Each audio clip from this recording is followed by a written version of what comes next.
High, সবাইকে ঈদুল আজহার অনেক অনেক শুভেচ্ছা জানাই।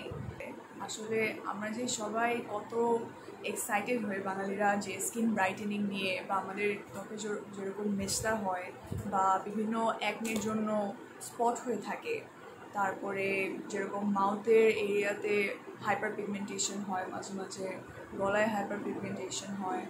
তো এই কয়েকটা যেসব জিনিসগুলা, স্কিনের যেসব কনসার্নসগুলো, এগুলো প্রায় অনেক বাঙালিরই থাকে, হ্যাঁ। কিন্তু এগুলো দূর করতে গিয়ে দেখা যায় যে আমরা অনেক স্ক্যামে পড়ি। বিভিন্ন ইনস্ট্যান্ট ব্রাইটেনিং ক্রিম বলে যে হ্যাঁ এক সপ্তাহে আপনি ফর্সা হয়ে যান, বা হচ্ছে গিয়ে মেচটা দূর করার জন্য বলে যে হ্যাঁ এটা তো একদিনেই আপনার সেরে যাবে, বা এটা আপনি এক সপ্তাহ ইউজ করবেন সব কিছু চলে যাবে, বা সব দাগ দূর করে দেবে একনের। কিন্তু আসলে ওই প্রোডাক্টগুলোর ভিতরে কী আছে, ওইটা এত তাড়াতাড়ি কাজ করবে? তো যেসব দেখেন, স্কিন কিন্তু একটা ন্যাচারাল জিনিস, তাই না? আর স্কিনের, আমাদের যে ত্বকের যেসব চেঞ্জগুলো হয়, ওগুলোর একটা লাইক একটা স্পেসিফিক একটা টাইম লাইন থাকে, একটা টাইম রেঞ্জ থাকে যে এই সময়ের ভিতরে এই চেঞ্জগুলো হবে। সো এটা আসলে একটু সন্দেহজনক না, যে কিভাবে ওই ক্রিমগুলো বা ওই ট্রিটমেন্টগুলো একদিনে বা এক সপ্তাহে সব কিছু জাদুর মতো দূর করে দিবে। তো নিশ্চয়ই ওগুলাতে এমন স্ট্রং কিছু দেওয়া আছে যেগুলো খুবই ক্ষতিকারক। আরেকটা আমি এক্সাম্পল বলি, আমরা যখন হাতে মেহেদি দিই, হ্যাঁ, ন্যাচারাল মেহেদি কিন্তু দিতে কষ্ট, কিছুক্ষণ রেখে দিতে কষ্ট, কিন্তু ওটা কিন্তু ক্ষতিকারক না।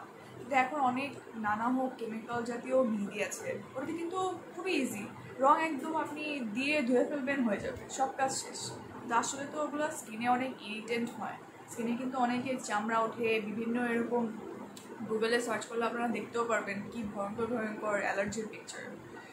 তো আমরা যাতে ওই প্রবলেমগুলোর মধ্যে দিয়ে না যাই, ওই কষ্টকর সাইড এফেক্টগুলো আমাদের যাতে না হয় আমাদের স্কিনকে ভালো করার পথে যাওয়ার সময়, বা স্কিনের থেকে অলরেডি যা প্রবলেমগুলো আছে হাইপার পিগমেন্টেশন, ওগুলো দূর করার জন্য, ওই জন্য আজকে আমি আপনাদের জন্য এই ভিডিওটা নিয়ে আসলাম। এটা হাইপার পিগমেন্টেশন, মেলাসমা আর অ্যাকনি স্পটের উপরে আর স্কিন ব্রাইটেনিংয়ের উপরে একটা ছোটোখাটো কোর্স বলতে পারেন। ভিডিওটা একটু লং হবে, কিন্তু আপনারা আসলেই যদি চান ওই দাগগুলো বা ওই কনসার্নগুলো দূর করতে এবং আপনাদের স্কিনকে আরও হেলদি বানাতে, তাহলে আমি রিকোয়েস্ট করব যে আপনারা ভিডিওটা একটু ধৈর্য ধরে আমার সাথে দেখবেন এবং আমার কথাগুলো শুনবেন। আচ্ছা, তো আমি প্রথমেই বলে নিই যে আমি আমার এই ভিডিওটা বেস করে নিচ্ছি ডক্টর হানি নামে একজন ডক্টর আছেন, ডার্মাটোলজিস্ট আছেন, ওনার ইউটিউব চ্যানেলও আছে। তো উনি খুবই দারুণভাবে একদম ভালো মতো এক্সপ্লেন করে ওনার হাইপার পিগমেন্টেশন রুটিন বা স্কিনের পিছনে যে আসলে যে সায়েন্সটা কীভাবে কি হয়, কেন হয়, ওগুলা উনি খুবই ভালো মতো বুঝিয়েছেন। কিন্তু যেহেতু উনি ইংলিশে বুঝিয়েছেন, আর অনেক আমরা বাঙালিরা আছি যে ভালো মতো ওটা বুঝে উঠতে পারবো না, তো এটা যাতে আমাদের সবার জন্য সহজ হয়ে যায়, আমরা প্রত্যেকজন যাতে বাঙালি কমিউনিটির মানুষ এটা বুঝি, যেহেতু ব্রাইটেনিং জিনিসটা এই কমিউনিটিতে আর মেলাসমা এই সব কনসার্নগুলো এই কমিউনিটিতে অনেক বেশি, খুবই স্প্রেড হয়ে আছে। তো এই টপিকটা যদি আমাদের কমিউনিটিতে আমরা নাই বুঝি, তাহলে আর কে বুঝবে বলেন? আচ্ছা, আমাদের সামনে যে চিত্রটি আছে এটা হচ্ছে আমাদের ত্বকের যে বিভিন্ন স্তর থাকে, ওই স্তরগুলোর ভিতরে যে বিভিন্ন কোষ থাকে, ওগুলোর একটি চিত্র। তো এটা দেখে ভয় পাওয়ার কিছু নেই। আমি এত বেশি সায়েন্টিফিক কিছু বোঝাবো না, শুধু দুইটা জিনিস মাথায় রাখবেন, যে একটা কোষ আছে যেটাকে মেলানোসাইট বলে, আর এখানে যে কোষগুলো আছে এখানে এখানে এগুলাকে কেরাটিনোসাইটস বলে। তো এটা জানা আমাদের জরুরি ছিল এজন্যই যে মেলানোসাইট যে কোষগুলো, ওই কোষগুলো একটি লাইক একটি মিশ্রণ বানায় বিভিন্ন পিগমেন্ট দিয়ে। হ্যাঁ, পিগমেন্ট মানে রং। তো ওই যে মিশ্রণটা বানালো, ওই মিশ্রণটাকে মেলানিন বলা হয়। মেলানিন যে জিনিসটা, কেমিক্যালটা, মেলানিনটা যখন মেলানোসাইট থেকে কেরাটিনোসাইটের ভিতরে যায়, তখনই আমরা আমাদের খালি চোখে দেখতে পারি যে কোন ত্বকের কোন রং, বা কোন জায়গায় জায়গায় একটু হচ্ছে গিয়ে ত্বকের বিভিন্ন জায়গায় যে কাটাছোড়া হয়, তারপরে যে একটু ডার্ক কালারটা হয়ে যায় বা একটু গাঢ় কালার হয়ে যায়, তারপরে হাইপার পিগমেন্টেশন যেটা আমি বললাম যে মুখের এদিকে একটু ডার্ক থাকে, বা হচ্ছে গিয়ে গলার ভাঁজে ভাঁজে যেসব ডার্ক গুলো থাকে, বিভিন্ন কারণে যে একটা জায়গায় একটা রং থাকে, আরেকটা জায়গায় আরেকটা রং থাকে, টোনের যেসব ইস্যুস গুলো থাকে, তো ওগুলা হয়ই এই কারণে যে মেলানোসাইট মেলানিন প্রডিউস করে, আর মেলানিনটা কেরাটিনোসাইট কোষগুলোতে যায়, পরে আমরা খালি চোখে এটা দেখতে পারি, তাই না? তো এখন এই জিনিসটাই যদি আমরা বন্ধ করতে পারি, বা যেমন ধরেন যে মেলানোসাইট যত এই রঙগুলো বা রঙের মিশ্রণটি তৈরি করবে, ততই তো আমরা বেশি দেখব যে ওই রঙগুলো আমরা খালি চোখে দেখতে পারবো যে আচ্ছা এখানে হচ্ছে গিয়ে ব্রণের দাগ ছিল, ওই ব্রণের দাগটা আমরা আরো বেশি দেখতে পাচ্ছি কারণ এখানে আরো বেশি মেলানিন আছে। ওটা একটা জিনিস। আরেকটা হচ্ছে ওরা যে এই মেলানিন গুলো তৈরি করছে, এই মেলানিন গুলো যত বেশি কেরাটিনোসাইট গুলোর এখানে যেতে পারবে, যত যত হচ্ছে গিয়ে এরকম তারা ওই এরিয়াটাতে যাবে, ওখানে ওই স্তরটাতে যাবে, ততই আমরা আরো বেশি ওই রংগুলো দেখতে পারবো। তো এই দুই পদ্ধতিতে ওই রংগুলো আমরা দেখতে পারি। তো এখন কথা হচ্ছে যে আমরা যদি কোনোভাবে যতটুক মেলানিন প্রোডাকশনটা হচ্ছে বা তৈরি হচ্ছে ওটা যদি কমাতে পারি, তাহলে আমরা আমাদের রঙের যে সমস্যাটা বিভিন্ন ব্রণের এরিয়াতে, বা যখন আমাদের মেস্তা হয়, তো ওই পিগমেন্টেশনের সমস্যাগুলো তখন আমরা কমাতে পারবো। আর সেকেন্ড ওয়ে হচ্ছে এই মেলানোসাইট থেকে মেলানিন যে তৈরি হলো ওটা যাতে আমরা কেরাটিনোসাইটসে যে যায়, এটা যাওয়াটা আমরা কমাই দিলে। এই দুই পদ্ধতিতে এখন এই দুই পদ্ধতিতে কমানোর যে ওয়ে, বা কোন কোন জিনিস এই জিনিসটা কমাতে পারে, সেটা আমি নেক্সট পার্টে বলছি। আচ্ছা, তো কিভাবে তা এই মেলানিন প্রোডাকশনের ইয়েটা, বা হচ্ছে কি মেলানিন যে কেরাটিনোসাইটগুলো কোষের সাইটে যে নিয়ে যায়, এটা কিভাবে স্টপ করা হয়, তার আগে আমাদের আরো কিছু বিষয় একটু জানা লাগবে। তো এই যে মেলানোসাইট কোষগুলো আসলে মেলানিন প্রোডাকশনটা কিভাবে করছে, ওদের কাছে লাইক আমাদের যে ত্বকের ভিতরে আমাদের কাছে একটি কেমিক্যাল আছে, লাইক অ্যামাইনো অ্যাসিড। তো আমাদের শরীরে বিভিন্ন অ্যামাইনো অ্যাসিড বলে কিছু কেমিক্যাল থাকে, ওইটার থেকে একটা টাইপ হচ্ছে টাইরোজিন। হ্যাঁ, তো এই টাইরোজিন কেমিক্যালটাকে এই মেলানোসাইট কোষটি যখন অনেক কিছু করে এন্ড দেন মাঝখানে অনেক কাহিনী হয়ে যায় ওদের জীবনে, বাংলা ছায়াছবির মতো, তো বিভিন্ন কাহিনীর পরে আলটিমেটলি শেষে দিয়ে মেলানিন যেই রংগুলো হয়, রঙের মিশ্রণ, ওটা প্রডিউস হয়, ঠিক আছে? তো এখন মেলানোসাইট কোষটা যে এত কিছু করছে এই সিনেমাটির ভিতরে বা ছায়াছবির ভিতরে, তাকে সাহায্য করছে ডিরেক্টর আর প্রডিউসার, যেটা হচ্ছে টাইরোসিনেস। এটা আবার আরেকটা কেমিক্যাল, যেটা এক ধরনের এনজাইম। তো আমাদের বডির ভিতরে এরকম আরো বিভিন্ন এনজাইম থাকে, এই এনজাইমটার নাম বা এই কেমিক্যালটার নাম টাইরোসিনেস। তো টাইরোসিনেস মেলানোসাইট কোষকে সাহায্য করে টাইরোজিনকে অনেক কিছু করে ভেঙে টেঙে আরো বিভিন্ন কাহিনী করে তারপরে মেলানিন তৈরি করতে। ওকে, তো এখন এই যে আমাদের ত্বকে মেলানিনের যেই পরিমাণটা, হ্যাঁ, এটার উপরে ডিপেন্ড করেই তো ওই পিগমেন্টেশন গুলো হয়। তো মেলানিন যে প্রোডাকশনটা হয়, এটার অ্যামাউন্টটা কিসের উপরে আসলে ডিপেন্ড করে, যে কার স্কিনে কতটুক আছে, বা কার কোষগুলো কতটুকু প্রডিউস করছে বা নিয়ে যাচ্ছে ওই সাইটের মধ্যে। তো এটা চারটা জিনিসের উপরে ডিপেন্ড করে। একটা হচ্ছে গিয়ে বংশগত কারণে, তারপরে হচ্ছে গিয়ে ব্রণের জন্য, ব্রণের যে জায়গাগুলো যেসব ব্রণগুলো হয় ওগুলো যদি আমরা খুঁটাই, বা যে কোনো কারণে যদি কোনো ওখানে আঘাত লাগে, হ্যাঁ, ওইসব কারণে। তারপর হচ্ছে অতিবেগুনি রশ্মি, যেটা সূর্যের আলোয় গেলে হয়। আবার অতিবেগুনি রশ্মি কিন্তু আমাদের ঘরের ভিতরে পর্যন্ত আসে। যেদিন বৃষ্টি থাকে না ওই দিনও কিন্তু আসে, দেখবে অনেক অন্ধকার হলেও, ওটা আমি আর একটু পরে বুঝাবো। হুম। আর লাস্টলি হচ্ছে হরমোনস এর উপরে ডিপেন্ড করে। হরমোনস হচ্ছে গিয়ে আমাদের শরীরের ভিতরে কিছু কেমিক্যাল যেগুলো প্রডিউস হয়, যেগুলো তৈরি হয়। তো আমাদের যে মস্তিষ্ক, আমাদের মস্তিষ্ক তো আমাদের বডির বিভিন্ন পার্টে বিভিন্ন সিগন্যাল দেয়, নির্দেশনা দেয়, তাই না? যে এটা করো বা ওইটা করো। তো ওটা দুই ভাবে দেয়, একটা হচ্ছে গিয়ে ইলেকট্রিসিটির দ্বারা, বৈদ্যুতিক লাইক সিগন্যালের দ্বারা, আর একটা হচ্ছে এই কেমিক্যাল সিগন্যালিং এর দ্বারা। তো কেমিক্যাল সিগন্যালিংটা হরমোন বলা হয়। ও হরমোনস গুলো হচ্ছে ওই কেমিক্যাল গুলা। ওকে।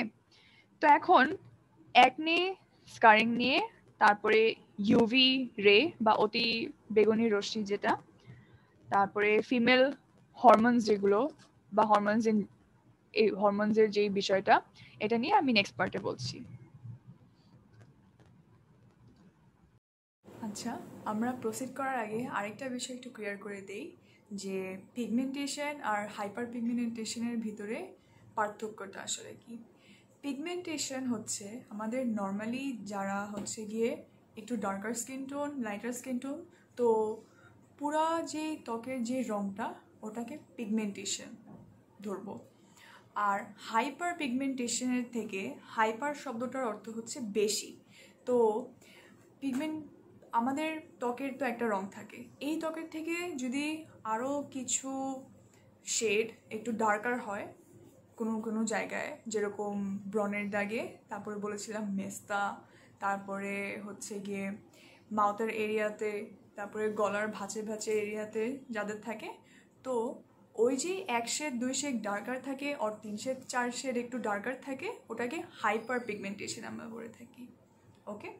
আচ্ছা, তো এখন আমরা চলে যাই একনে স্কারিং বা ব্রণের দাগে। তো যখনই আমাদের ব্রণগুলো আমরা হচ্ছে গিয়ে খুঁটাই বা হচ্ছে গিয়ে পিম্পলগুলো পপ করি, বা কোনো কারণে যদি ওটার উপরে যেই ত্বকটা আছে ওটা যদি ছিঁড়ে যায়, ওটার ভিতরে যদি জিনিসপত্র যায়, তখন কি হয়, জিনিসটাতে একটু ইনফেকশন দেখা দেয় মাঝে মাঝে। আবার মাঝে মাঝে দেখা যায় যে ঠিক আছে, পপটা ভালো মতো হয়েছে, সব ময়লাগুলো বের হয়েছে, কিন্তু ওটা একটা দাগ রয়ে যায়, তাই না? তো দাগটা হওয়ার আগে কিন্তু একটু ফুলা থাকে, ওই ফুলে যে যাচ্ছে ওটাকে আমরা ইনফ্লেমেশন বলি। আর ইনফ্লেমেশন যদি হয় তখনই ওইটা মেলানোসাইট যে কোষগুলোর কথা আমরা বলেছিলাম, ওদেরকে আরও ওরা ধাক্কা দেয় যে ওরা যাতে আরও বেশি মেলানিনটা প্রডিউস করে বা তৈরি করে। তখন ওই ইনফ্লেমেশনের কারণে ফোলা ফোলা যে ইরিটেশন হলো, ইনফ্লেমেশন হলো, ওটার জন্য আরও বেশি স্পটগুলো দেখা দেয়। হ্যাঁ, তো এই যে একটা কারণ ব্রণের জন্য এই দাগগুলো হয়, ব্রণের দাগগুলো, মেলানিন প্রোডাকশন হয়। আচ্ছা, এখন আমরা সূর্যের আলোতে গেলে যে অতিবেগুনি রশ্মি কি ক্ষতি করতে পারে সানস্ক্রিন ছাড়া, সেটা নিয়ে একটু বলি। তো আমরা যখনই সূর্যের আলোতে যাই, আর যখনই সূর্যের অতিবেগুনি রশ্মিগুলো আমাদের ত্বকে একদম ডাইরেক্টলি ছুঁতে পারে বা ডাইরেক্টলি ওটার সংস্পর্শে যখন আমরা আসি, তখন আমাদের ব্রেন একটা হরমোন প্রডিউস করে। হরমোন মনে আছে কি আপনাদের? বলেছিলাম যে একটা কেমিক্যাল যেটা দিয়ে সিগন্যালিং করে ব্রেন। তো এখন ব্রেন যে কেমিক্যালটা তৈরি করলো, যে হরমোনটা তৈরি করলো, ওই হরমোনটা হচ্ছে মেলানোসাইট যে কোষগুলো, ওদেরকে বলবে তোমরা আরও মেলানিন যে মুভিটা, সিনেমাটা, ওটা তোমরা আরও বানাও, ওটার মধ্যে তোমরা আরও অভিনয় করো। ওইভাবে মেলানিন প্রোডাকশনটা হয়, তৈরি হয় একটা। আরেকটা ওয়েতে হচ্ছে তারা ডাইরেক্টলি কোনো রকম হরমোন ছাড়া ওই কোষগুলাকেই বলে যে তোমরা বেশি বেশি মেলানিনটা প্রোডাকশন করো। তো অতিবেগুনি রশ্মি যে সূর্যের আলোর, এটার কিন্তু খুবই পাওয়ার আছে। যদি আপনারা সানস্ক্রিন ছাড়া বের হন বা সানস্ক্রিন যদি বাসার মধ্যে প্রতিদিন যদি আপনারা না ইউজ করেন, তো এক না দুইটা ভাবে কিন্তু এফেক্ট করবে, আর আপনাদের হাইপার পিগমেন্টেশন বা পিগমেন্টেশনটা বাড়িয়ে দিবে। হ্যাঁ, থার্ড, আর এটা খুবই ইম্পর্ট্যান্ট একটা জিনিস বোঝার জন্য হেলথের বিষয়েও, যে হরমোন। এখন পিগমেন্টেশন তো যে কোনো কারোই হতে পারে, যে এক একজনের এক এক রং হতে পারে ত্বকের, কিন্তু হাইপার পিগমেন্টেশন যেটা আমি বললাম, হাইপার পিগমেন্টেশনটা মেয়েদের বেশি হয়। কেন? কারণ মেয়েদের দুইটা হরমোন আছে, একটা এস্ট্রোজেন আর একটা প্রোজেস্টেরন। এখন এই যে দুইটা হরমোন, এই হরমোনগুলোর যদি ঠিকমতো পরিমাণটা ব্যালেন্সে না থাকে, হ্যাঁ, একটা ঠিক ব্যালেন্স না থাকে, তখন এটাতে মেয়েদের হাইপার পিগমেন্টেশনটা বেড়ে যায়। ঠিক আছে? তো আপনারা দেখবেন যে যারা প্রেগনেন্ট আছে, যারা হচ্ছে মা হবে, গর্ভবতী, তাদের মেস্তা হওয়ার সম্ভাবনাটা বেশি থাকে বা বেশি হয়। তারপরে যারা হচ্ছে কন্ট্রাসেপটিভ পিল নিয়ে থাকেন, তাদেরও এই হাইপার পিগমেন্টেশনটা তখন বেড়ে যায়। ওকে, আবার যাদের হরমোন রিলেটেড, হরমোন জাতীয় বিভিন্ন সমস্যা থাকে, বিভিন্ন ওষুধ থাকে, যেরকম পিসিওডি, পিকস, তাদেরও হাইপার পিগমেন্টেশনের সমস্যাটা বেশি হতে পারে। তো এটা একটা জিনিস যে যদি আপনি দেখেন যে আপনি অনেক কিছু করে যাচ্ছেন, একদম ভালো মতো হেলদিভাবে সব কিছু করে যাচ্ছেন, আপনাকে ডাক্তার যে রুটিন দিয়েছিল বা যে কোনোভাবে আপনি অনেক চেষ্টা করে যাচ্ছেন, কিন্তু কোনোভাবেই আপনার হাইপার পিগমেন্টেশন যাচ্ছে না, ব্রণের দাগ যাচ্ছে না, বা মুখে দিয়ে যেসব কালো কালো দাগগুলো থাকে, গলায় দাগগুলো থাকে, মেস্তা থাকে, কোনো রকমেই যাচ্ছে না, তখন আপনাদেরকে আমি বলবো যে আপনারা ডক্টরের কাছে গিয়ে একটি হরমোন প্রোফাইল করে নেবেন, দেখার জন্য যে আপনাদের হরমোনগুলো আসলেই ব্যালেন্সে আছে কি না। ওকে, আচ্ছা, আর তাছাড়া যে জেনেটিক বিষয়টা বলেছিলাম বা বংশগত ব্যাপারেও এটা হতে পারে। সেটার জন্য আপনাদের ডক্টরের কাছে গিয়ে আসলে জানতে হবে যে আমার কি বংশগত কোনো সমস্যা আছে যেটাতে আমার হাইপার পিগমেন্টেশনটা এত কঠোরভাবে আমার একদম ত্বকের মধ্যে লেগেই যাচ্ছে না। তো এই দুটো বিষয় আপনারা একটু খেয়াল রাখবেন। এখন আমি আসল কথায় যাব যে কিভাবে আমরা এটাকে রোধ করতে পারি বা এটাকে আমরা ফাইট করতে পারি, এটাকে দূর করতে পারি। এখন যেহেতু আমরা জানি যে স্কিনে আসলে যে রঙগুলো থাকে, পিগমেন্টেশন আর হাইপার পিগমেন্টেশন কেন হয়, মেলানিনের কারণে হয়, তো সবচেয়ে ভালো পদ্ধতি তো সেটাই হওয়ার কথা যেটাতে আমরা মেলানিন প্রোডাকশনটা একদম প্রথমেই যদি আমরা কমিয়ে ফেলতে পারি। যেই তারা প্রোডাকশনের থ্রুতে আসে যে টাইরোজিনটা অনেক ভাঙবে, একটা মুভি হবে, আর টাইরোজিনেস যেই প্রডিউসারটা ছিল, যে হেল্প করছিল ওই কোষগুলোকে ওই মেলানিনটা প্রডিউস করতে বা তৈরি করতে, তো প্রথমেই যদি আমরা সেই টাইরোজিনেস প্রডিউসার, ডিরেক্টর, তাদেরকে যদি আমরা আটকে রাখতে পারি যে তারা যাতে বেশি মেলানিন প্রোডাকশন না করে, তাহলেই তো আমাদের সব প্রবলেম দূর হয়ে যাবে আস্তে আস্তে, তাই না? হাইপার পিগমেন্টেশন এবং পিগমেন্টেশন আস্তে আস্তে দূর হয়ে যাবে। তো এখন এটা জিনিসটা আমরা করব কিভাবে? টাইরোজিনেস প্রডিউসারকে আটকে রাখতে পারে টাইরোজিনেস ইনহিবিটররা। ইনহিবিটর শব্দটার মানে হচ্ছে নিরোধক বা নিষেধাত্মক। তো বেসিক্যালি ওরা হচ্ছে টাইরোজিনেস এনজাইমটাকে আটকে রাখবে, তারা ওকে মেলানোসাইটের কোষের সাহায্যে আসতে দেবে না। হ্যাঁ, তো এরকম ইনহিবিটর অনেকগুলো কেমিক্যাল আছে, কিন্তু যেই কেমিক্যালগুলো সেফ ওগুলো বলার আগে আমি একটু আপনাদের দৃষ্টি আকর্ষণ করব হাইড্রোকুইনোনের প্রতি। হাইড্রোকুইনোন যে কেমিক্যালটা, এটা আপনাদের যে ইনস্ট্যান্ট ফেয়ারনেস ক্রিমগুলো আছে, তারপরে এক সপ্তাহে আপনি ফর্সা হয়ে যান, মেস্তা দূর হয়ে যাবে এটা ইউজ করলে, আরে ভাবি আপনি এইটাই কিনেন, এই ক্রিমটাই আপনার প্রয়োজন, এই ক্রিমটা জাদুর একটা ক্রিম। এসব ক্রিমে ব্লিচ তো কত ট্রেন্ডি ছিল কতদিন আগে, লাইক আই থিঙ্ক 2005 বা 2003 দিকে, আমার ঠিক মনে নাই। তো আগে ব্লিচ কিন্তু অনেক পপুলার ছিল, আমি দেখতাম যে আমাদের বিভিন্ন খালামারা, ফুপিরা, তারা হচ্ছে গিয়ে ব্লিচিংটা অনেক করতো। তো ব্লিচের মধ্যেও এই হাইড্রোকুইনোন কেমিক্যালটা আছে। হাইড্রোকুইনোন কেমিক্যালটা এতই স্ট্রং যে এটা সবচেয়ে পাওয়ারফুল কেমিক্যাল, যেটা হাইপার পিগমেন্টেশন আর পিগমেন্টেশন দূর করে দিতে পারে। কিছুটা আপনাদের 5 মিনিটের রং হওয়া মেহেদির মতো, কিন্তু সে যে দূর যে করলো ওটা করাকালীন সে কিন্তু আরও অনেক ক্ষতিও করে।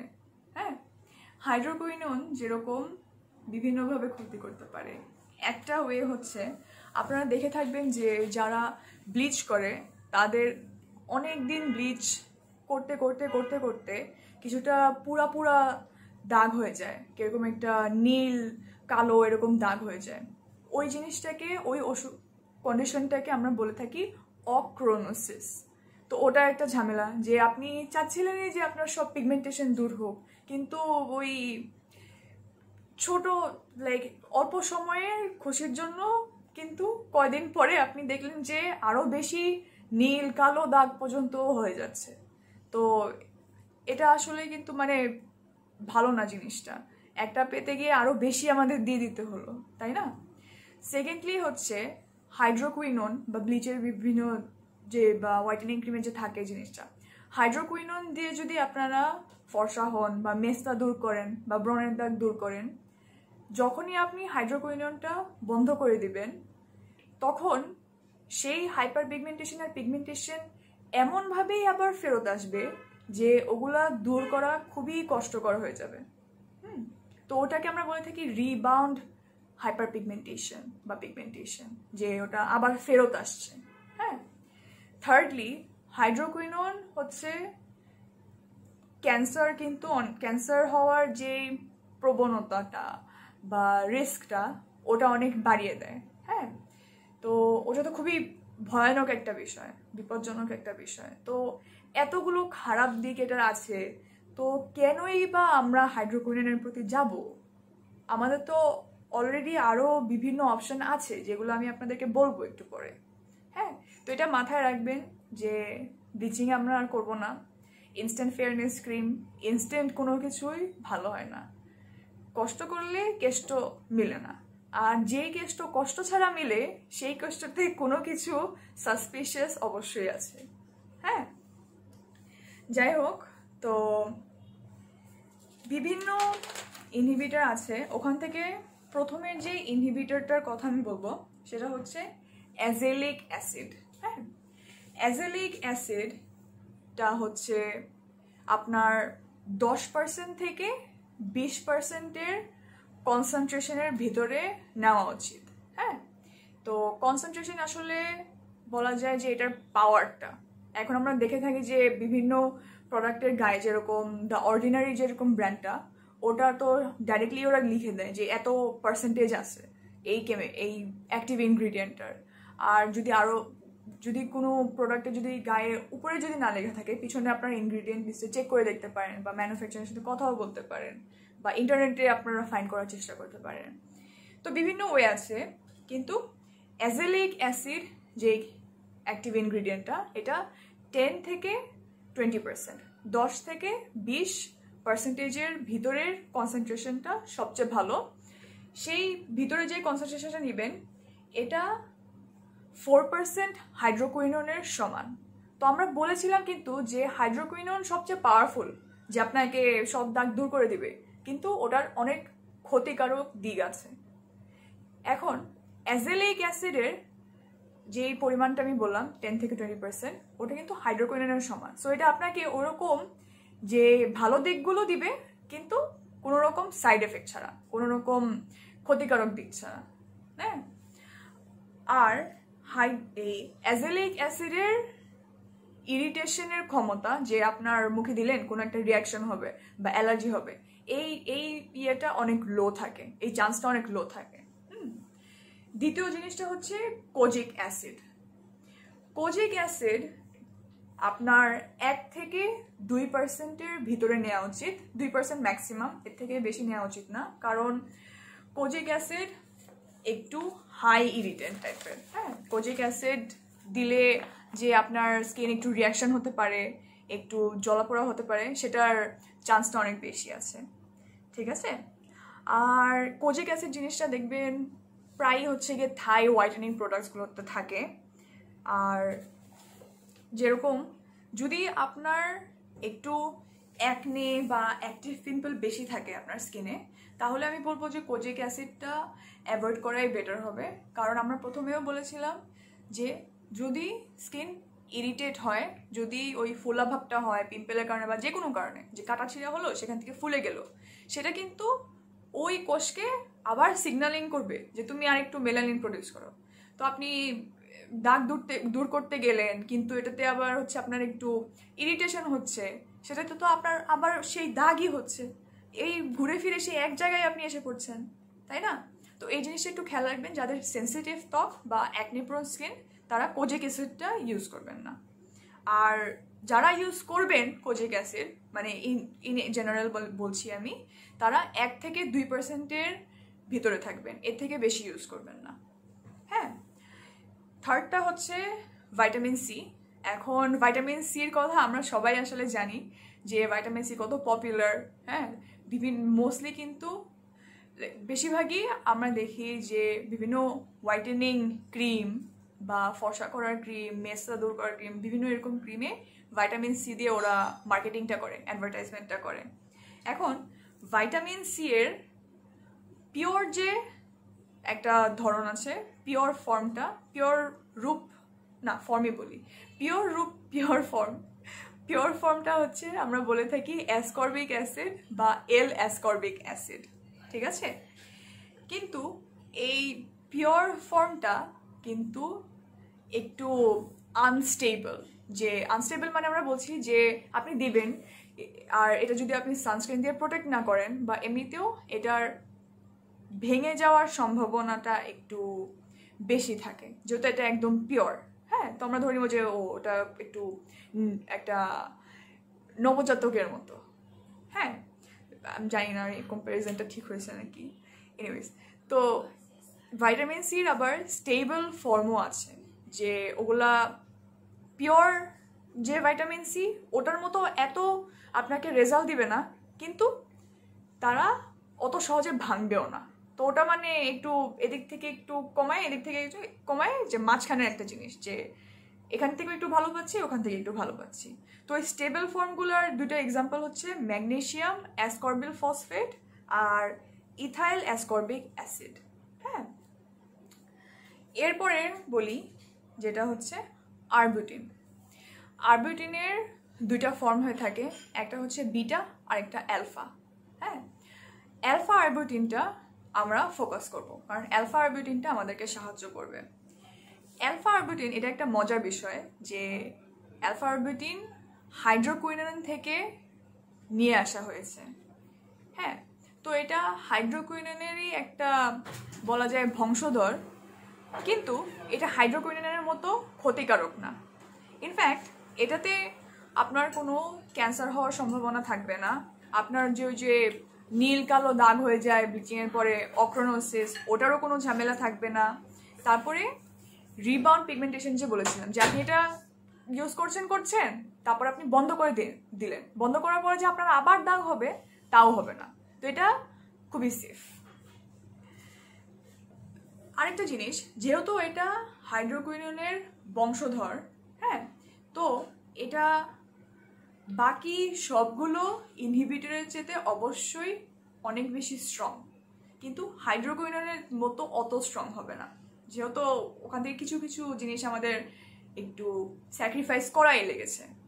তো একটা জিনিস পেতে হলে তো আরেকটা জিনিস একটু স্যাক্রিফাইস করাই লাগে। আসল কথা আসলে হচ্ছে যে গোল আমাদের সব কিছু আমরা সলিউশন বের করব উইদাউট এনি সাইড এফেক্ট, যে আমরা ইউজ করবো ইনহিবিটারগুলো যেগুলো সেফ হবে আমাদের ত্বকের জন্য, যেগুলো আমাদের দাগ দূর করবে কিন্তু আবার কোনো ক্ষতি রেখে যাবে না আমাদের ত্বকে।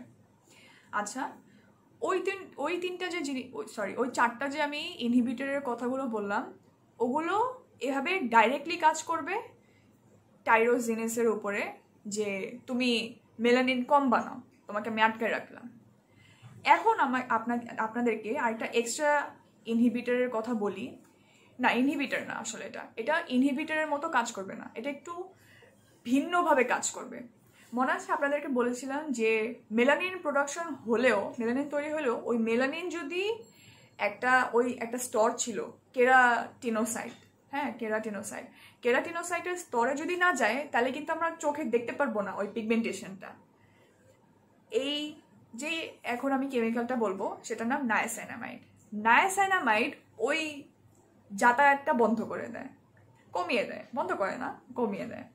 তো এইভাবে এটা হেল্প করে আমাদের পিগমেন্টেশন আর হাইপার পিগমেন্টেশনটা দূর করতে। নায়াসাইনামাইড কিন্তু বাকিগুলো যে ইনহিবিটরের কথা আমি বললাম ওগুলোর মতো এত স্ট্রং হবে না, কিন্তু কিছুটা হেল্প করবে আর কি। আর সেটা হলেও নায়াসাইনামাইড যে ওগুলোর থেকে খারাপ তা আমি বলবো না, কারণ নায়াসাইনামাইডের এই অল্প ব্রাইটেনিং ক্ষমতা থাকলেও এটার আরও অনেক বিভিন্ন বেনিফিটস আছে। হ্যাঁ, যে আরও ভালো ভালো জিনিস আমাদের ত্বকের জন্য করে, যেগুলো আমি আলাদা করে একটা ভিডিও বানাবো। হ্যাঁ, তো এইগুলো তো আমি বললাম। আরেকটা জিনিস বলি যেটা হচ্ছে গিয়ে একটা মানে এক্সট্রা হেল্পের মতো হবে, সেটা হচ্ছে এক্সফোলিয়েশন বা লাইক ত্বকের ঘষা মাজা বলা যায়। হ্যাঁ, তো এক্সফোলিয়েশন জিনিসটা আসলে কি? এক্সফোলিয়েশন হচ্ছে আমাদের ত্বকের, তো আমি বললাম যে বিভিন্ন স্তর থাকে। একদম উপরের যে স্তরটা সেটা কিন্তু বিভিন্ন, ওটার মধ্যে অনেকগুলো মরা ত্বকের কোষ থাকে। হ্যাঁ, তো এই মরা যে কোষগুলো আছে ওগুলোর জন্য মাঝে মাঝে একটু ডাল লাগে স্কিন। হ্যাঁ, তো এই আপনি যেই অ্যাক্টিভ ইনগ্রিডিয়েন্টগুলো দিবেন বা হচ্ছে ফেস ওয়াশের সাথে দিবেন, তারপরে যে আপনার মেন যেসব জিনিসগুলো দিবেন, এখন আপনার ত্বকের মধ্যে যত বেশি স্তর থাকবে ততই তো ওদের একটু কষ্ট হবে ভিতরে যেতে, তাই না? তো আপনি যদি এক্সফোলিয়েশন করেন, যেটা হচ্ছে ওই উপরের স্তরটাকে সরিয়ে ফেলা, হ্যাঁ, সপ্তাহে 1 বার বা 2 বার ওটা সরিয়ে ফেলা, তাহলে আপনার অ্যাক্টিভ ইনগ্রিডিয়েন্টগুলোর ইজি হবে জিনিসটা, যে ওরা তাড়াতাড়ি আর সহজভাবে মেন জায়গাগুলোয় পৌঁছাতে পারবে, তাড়াতাড়ি ওদের কাজ শুরু করতে পারবে। তো এই এক্সফোলিয়েশনটা আমরা বলতে পারি যে ট্রাফিক পুলিশের কাজ করবে, রাস্তাটা ক্লিয়ার রাখবে। তো সবচেয়ে ভালো আপনাদের জন্য হবে এক্সফোলিয়েশন, কেমিক্যাল এক্সফোলিয়েশনের ক্ষেত্রে AHA। হ্যাঁ, যদি আপনার স্কিনে অয়েলের যদি প্রবলেম না থাকে তাহলে AHA সবার জন্য ইউজ করা যাবে, সেফ। ড্রাই স্কিনের জন্য BHA, যেটা আমি অন্য একটা ভিডিওতে বলবো, BHAটা একটু বেশি হয়ে যাবে, ওটা দরকার নেই।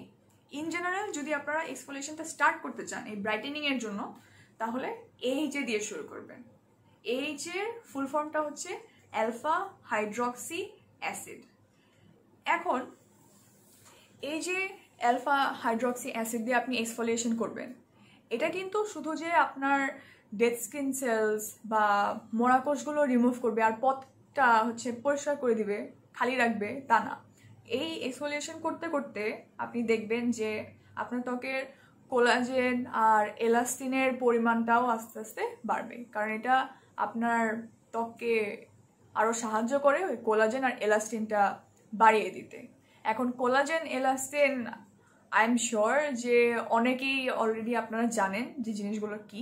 কোলাজেন এলাস্টিন আমাদের ত্বকের ভিতরেই আছে, এটা আমাদের ত্বককে যে টান টান করছে এই বিষয়ে হেল্প করে, আমাদের ত্বককে যে ইয়াং রাখছে, যে কোনো রিঙ্কেল হচ্ছে না, হ্যাঁ, আরও বিভিন্ন ইয়েতে যে আমাদের পোরসগুলোকে ছোট দেখাচ্ছে।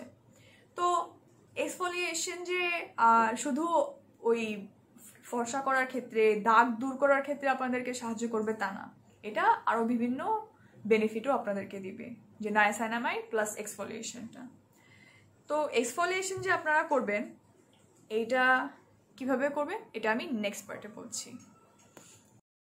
ওকে, তো আমি লাস্ট পার্টে বলেছি যে এক্সফোলিয়েশনটা করা উচিত, তাই না? এখন এক্সফোলিয়েশন করতে গেলে যে AHA অপশনগুলো আছে সেগুলো হচ্ছে glycolic acid, lactic acid, mandelic acid. হ্যাঁ, তো গ্লাইকলিক অ্যাসিড সবচেয়ে স্ট্রং, তারপরে ল্যাকটিক অ্যাসিড, তারপরে ম্যান্ডেলিক অ্যাসিড। হ্যাঁ, এখন আপনারা প্রথমেই মনে করবেন যে আচ্ছা ঠিক আছে, ওটা হচ্ছে গিয়ে সবচেয়ে স্ট্রং, সবচেয়ে পাওয়ারফুল, তাহলে আমি ওইটা দিয়েই শুরু করি। হ্যাঁ, যে গ্লাইকলিক অ্যাসিড দিয়ে আমি শুরু করি, কিন্তু সেটা করলে আসলে চলবে না। সবচেয়ে বেস্ট আপনাদের হাইপার পিগমেন্টেশন আর পিগমেন্টেশনের রুটিনের জন্য হবে ম্যান্ডেলিক অ্যাসিড। যেটা সবচেয়ে লোয়েস্ট কনসেন্ট্রেশনে থাকবে, সবচেয়ে যেটা হচ্ছে গিয়ে বাকিগুলোর চেয়ে কম পাওয়ারফুল। কিন্তু ওটা কম পাওয়ারফুল হলেও ওটার সবচেয়ে ভালো দিক হচ্ছে গিয়ে যে ওটা আপনার স্কিনে যে রিয়াকশন করবে বা ইরিটেট করবে বা জ্বলাপোড়াটা হবে, ওইটার চান্স এটার অনেক লো থাকবে। ওই জন্যই আমরা এটা ইউজ করব। এখন ওটা কেন? কারণ আমি প্রথমেই বলে নিয়েছিলাম, এবং ডক্টর হানিও কিন্তু বলে যে যত যাই হোক প্রথম গোল হচ্ছে গিয়ে যাতে করে ইরিটেশন না হয়, যাতে করে ত্বকের ভালো করতে গিয়ে ক্ষতি না জানি হয়। হ্যাঁ, এই জিনিসটা সবসময় মাথায় রাখতে হবে। তো সবসময় আমরা যেগুলা সেফ, হ্যাঁ, যেগুলো হচ্ছে গিয়ে নিরাপদ যেসব জিনিসগুলো, যেগুলার ক্ষতি হওয়ার চান্স খুবই লো বা স্কিনের মধ্যে রিয়াকশন হওয়ার চান্স খুবই লো বা ইরিটেশনের চান্স খুবই লো, ওগুলা দিয়ে আমরা শুরু করব। হ্যাঁ, আর এই যে স্কিন কেয়ারটা, ত্বকের পরিচর্যা করা, তারপরে কোনো একটা জিনিসকে ধরে আগানো যে হ্যাঁ এই আমার প্রবলেমটা আছে, এই প্রবলেমটা আমার দূর করতে হবে, বা এই আমার গোল, এই গোলে আমি পৌঁছাতে চাই, সব কিছুই কিন্তু একটা পয়েন্টের থেকে শুরু হয়। দেন আস্তে আস্তে আস্তে আস্তে করতে করতে আমরা আমাদের গন্তব্যে পৌঁছাই। কোনো কিছুই হচ্ছে গিয়ে ইনস্ট্যান্টলি হয় না, ইনস্ট্যান্ট ক্রিমের মতো। হ্যাঁ, তো যাই হোক, এই জন্য আমরা ম্যান্ডেলিক অ্যাসিডটা দিয়ে শুরু করব। ম্যান্ডেলিক অ্যাসিডটা বিভিন্ন ফর্মে আপনারা ইউজ করতে পারেন, কিন্তু সবচেয়ে আচ্ছা এনিওয়েজ, তো ম্যান্ডেলিক অ্যাসিডটা টোনার ফর্মে পাওয়া যায় এখন বাংলাদেশে আমি জানি। আর এই যে কোন টোনারটা বা কীরকম প্রোডাক্ট আপনারা ইউজ করবেন আর কোনটার পরে কি লেয়ার করবেন, এটা আমি এই পুরা সিরিজের পার্ট 2 ভিডিওতে আমি দিব। হ্যাঁ, তো আমরা এই আজকে যে জানলাম প্রত্যেকটা পার্টে অনেকগুলো আমরা জ্ঞান অর্জন করলাম যে কিসের থেকে কি হয়, কি আমাদের লাগবে, কি ক্ষতিকারক, আর কি কি হচ্ছে গিয়ে সুবিধা হবে ইউজ করতে, আর কিভাবে কি কাজ করে। হ্যাঁ, কিন্তু এতগুলো যে আমরা জ্ঞান যে অর্জন করলাম আজকে হাইপার পিগমেন্টেশন নিয়ে এবং পিগমেন্টেশন নিয়ে, সবগুলা কিন্তু অর্গানাইজড না যে আচ্ছা এগুলো আমরা জানি, এখন এগুলো আমরা এখন কিভাবে ইউজ করব, এটা আমাদের প্রতিদিনের রূপচর্চায় আমরা কিভাবে এটা ঢুকাবো, কিভাবে সাজাবো আমরা জিনিসটা, এইটা বোঝার জন্য আপনারা কাইন্ডলি আমাকে সাবস্ক্রাইব করে রাখবেন, যাতে করে আমি নেক্সট পার্ট যখনই আপলোড করব তখনই আপনারা নোটিফিকেশন পেয়ে যান। ওকে, তাহলে সবাই ভালো থাকবেন। আমার পরের ভিডিওতে সবার সাথে দেখা হচ্ছে আবার। ঈদ মোবারক।